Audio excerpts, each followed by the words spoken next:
Assalamualaikum warahmatullahi wabarakatuh.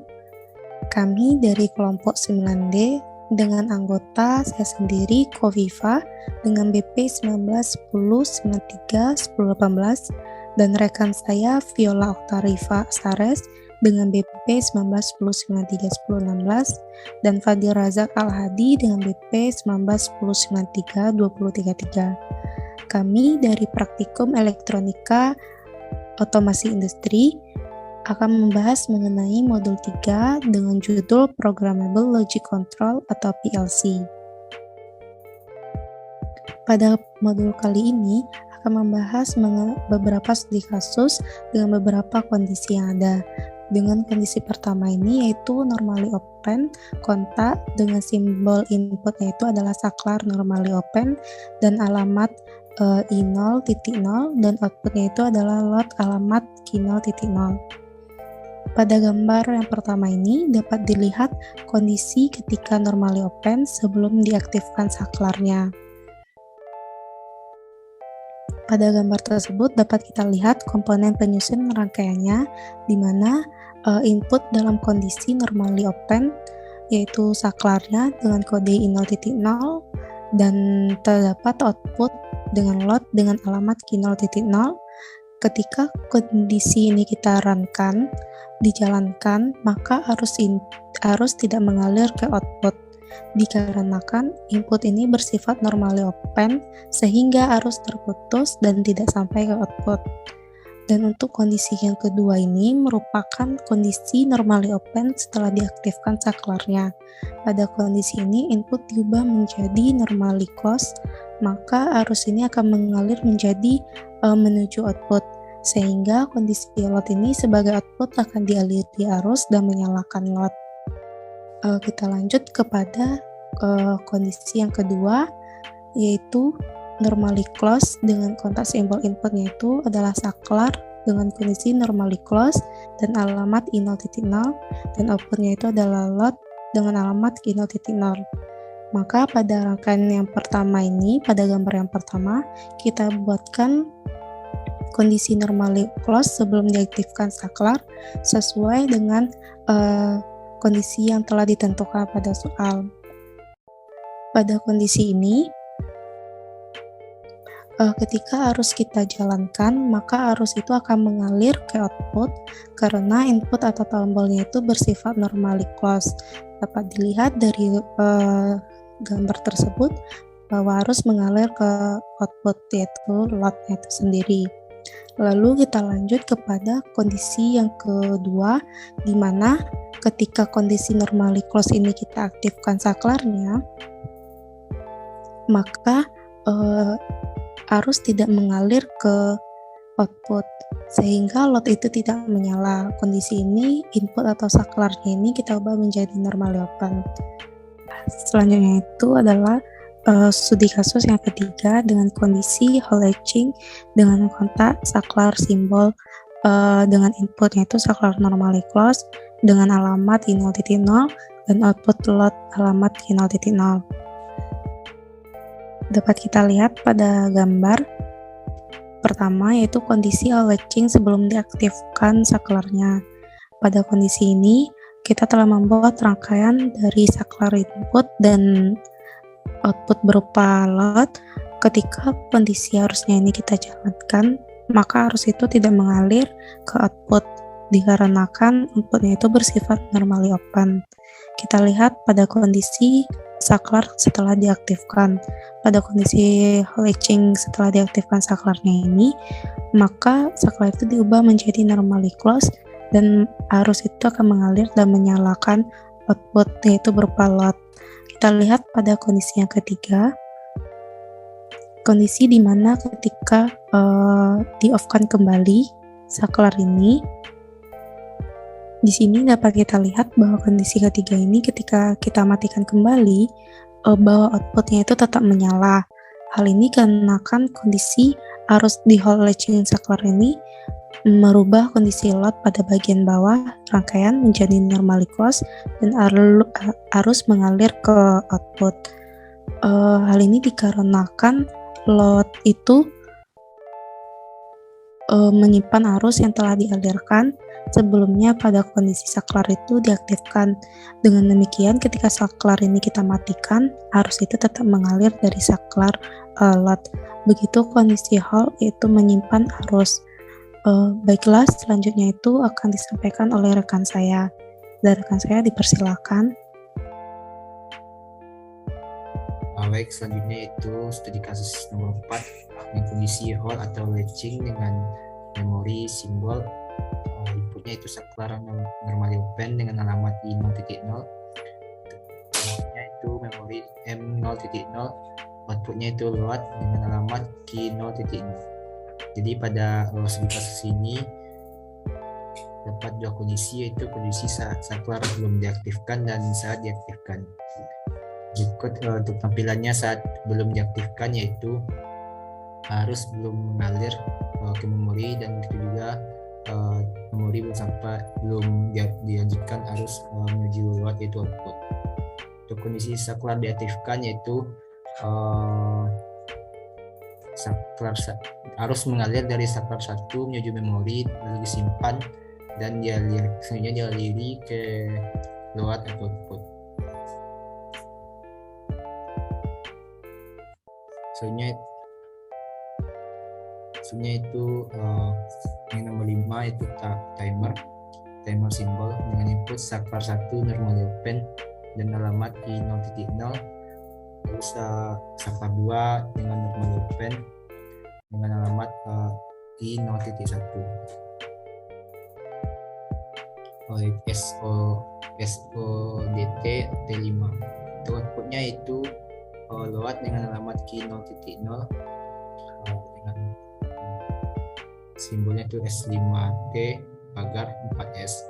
Waktu time ini berarti timernya itu dijeda selama 4 detik.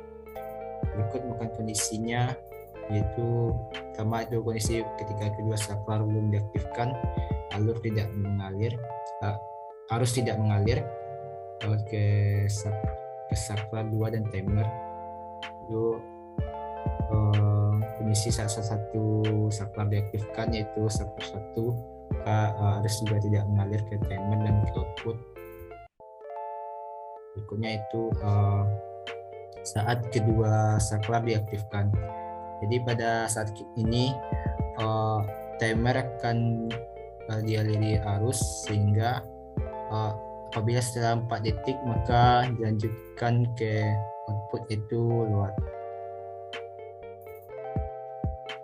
Selanjutnya yaitu counter simbol dengan input saklar normally open dengan alamat I0.0 dengan simbol counter C1, outputnya yaitu load dengan alamat Q0.0 dengan C pagar 7, yaitu jumlah counter menghitung sebanyak 7 kali. Kondisinya itu saat belum diaktifkan, arus tidak mengalir ke counter, dan saat diaktifkan arus akan terhitung pada counter itu menambah sebanyak 1. Apabila diaktifkan kembali terus bertambah sebanyak 1, sehingga apabila setelah 7 maka counter dapat di-reset. Berikut merupakan tampilan apabila counter di-reset.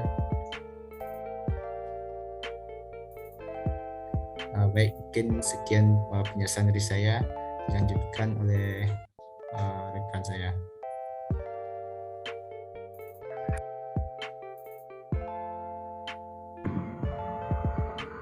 Assalamualaikum warahmatullahi wabarakatuh. Jadi pada kesempatan kali ini, perkenalkan sebelumnya udah dan rekan-rekan semuanya. Nama saya Viola Karifah Syares, BB 1910931016 dari kelompok 7D Elektronika Otomasi Industri. Jadi pada kesempatan kali ini saya akan menjelaskan mengenai studi kasus skenario ketiga dari modul 4. Di sini dikatakan PT LSP Jaya merupakan perusahaan manufaktur yang bergerak di bidang produksi perakitan mobil. Pada perusahaan tersebut mempunyai 2 buah conveyor belt yang mengarah ke tempat yang sama untuk membawa alat-alat perakitan, di mana setiap conveyor memiliki persediaan untuk mengangkut perakitan menuju ke stasiun kerja. Konveyor A memiliki persediaan sebanyak 35 perakitan, sedangkan konveyor B itu memiliki persediaan sebanyak 27 perakitan. Jika salah satu dari konveyor kehabisan stok, maka mesin konveyor akan berhenti dan melakukan setup ulang selama 15 menit, di mana asumsi 1 menit sama dengan 1 detik. Kegiatan pengiriman perakitan ini dilakukan mulai dari pukul 1:30 siang sampai dengan 5:30 sore. Untuk logikanya, kita buatkan rangkaiannya dengan software SMATIC sebagai berikut. Nah, di sini adalah kondisi ketika saklar 1 hidup, di mana dibuatkan saklar 1 dan saklar 2 untuk masing-masing konveyor. Saklar 1 itu untuk konveyor A dan saklar 2 itu untuk konveyor B. Dimana di sini di setup waktu selama 4 menit, dimana 4 menit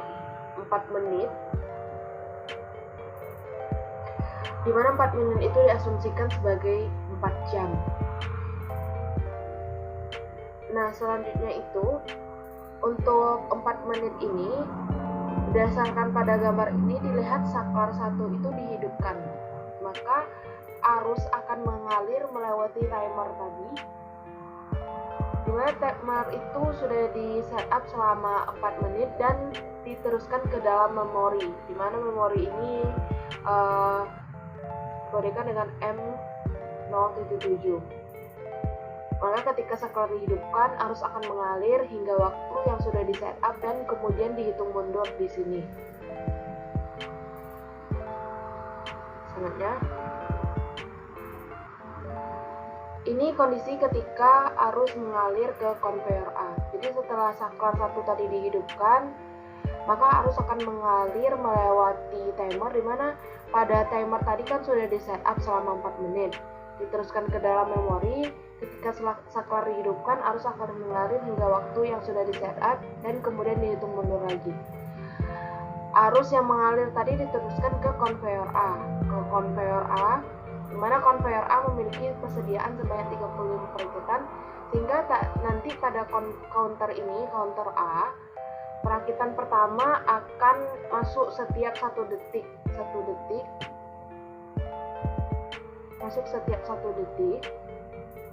hingga memenuhi kapasitas yang diinginkan, yaitu sebanyak 35 perakitan tadi, di mana arus akan diteruskan pada kompresor pada network 4. Nah, ini dilihat ya, dapat dilihat di sini pada network 4. Jadi setelah arus mengalir pada network 2, masuk dia ke network 4.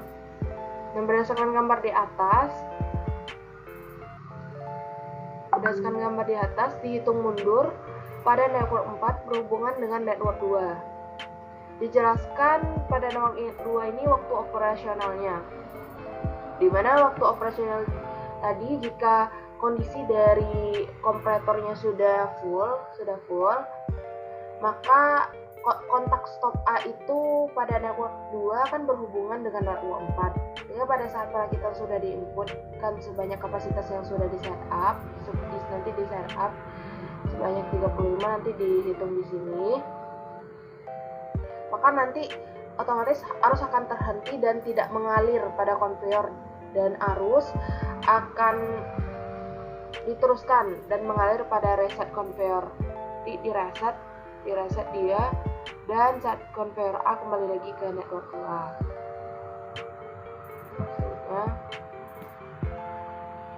Ini kondisi ketika saklar 2 hidup.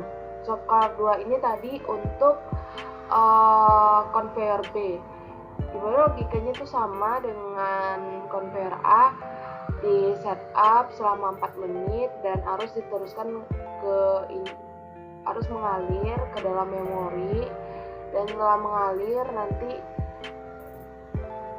arusnya akan hidup dan masuk ke konveyor B. Konveyor B memiliki persediaan sebanyak 27 perakitan, sehingga counter B akan masuk setiap 1 detik hingga memenuhi kapasitas yang diinginkan sebanyak 27, dimana nanti masuk sebanyak 1 detik sekali, yaitu perakitannya, dan diteruskan ke network 5 ya. Nah, pada network 5 ini juga dihitung mundur, dia kan berhubungan dengan network 3. Terus dijelaskan waktu operasionalnya di sini. Jadi kontak stop B pada network 3 tadi berhubungan dengan kontak stop B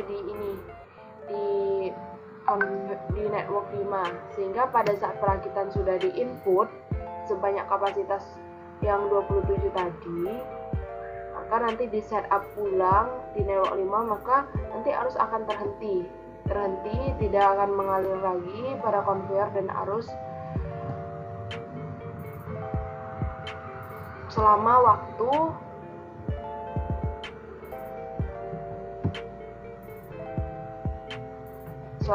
pada saat waktu selesai arus, dan diteruskan melalui pada reset conveyor B, dan set conveyor B kembali lagi ke network 3.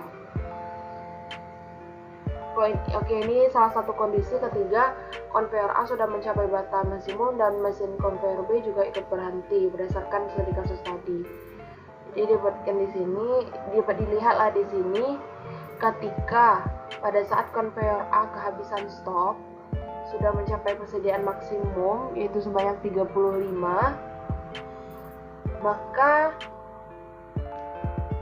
maka arus akan terhenti, dan sampai waktu yang sudah di setup. Dapat dilihat di sini yang B juga ikut terhenti, tidak ada arus yang mengalir, dan ketika sudah dihitung mundur, waktunya sudah habis, maka arus akan diteruskan dan balik lagi ke network 2, karena sifatnya itu SODT. Hubungan antara network 3 dan network 4 adalah kedua konveyor akan mati dan stok perakitan untuk konveyor B tidak bisa mengisi karena salah satu konveyor sedang melakukan isi ulang dan setup time. Jadi ketika di konveyor A itu sudah dilihat sudah penuh, maka yang konveyor B itu sedang berjalan ikut terhenti karena konveyor A itu sedang mengisi ulang. Jadi ketika konveyor A itu hidup kembali, maka konveyor B akan berjalan.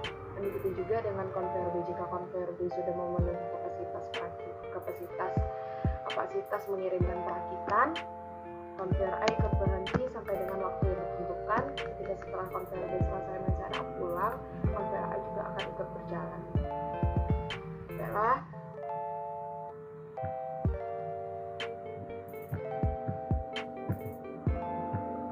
Baiklah,